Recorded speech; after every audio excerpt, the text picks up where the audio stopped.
Ser padre no es solo crear vida, es mucho más.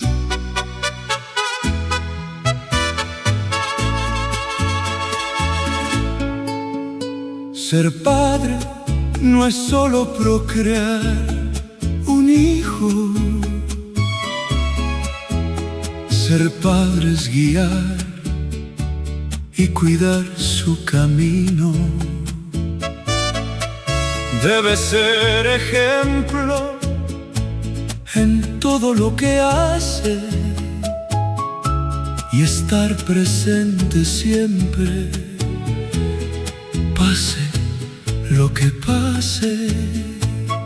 Compartir su tiempo, formar su destino, participar en cada paso del camino, ir a la escuela, preguntar cómo va, qué más puede hacer para ayudarle a avanzar. No es algo fácil, es para toda la vida,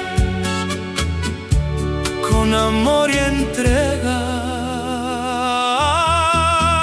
Ser padre es amor que nunca se esconde, es fuerza firme cuando el mundo responde. Ser padre es guía en cada momento, un refugio lleno de sentimientos. Ser padre lucha por verte crecer, en tus caídas te vuelve a sostener. Ser padre no es palabra, es acción real, un héroe en tu vida, siempre leal.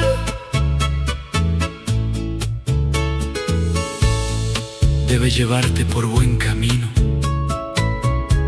para que mañana seas ejemplo tú mismo.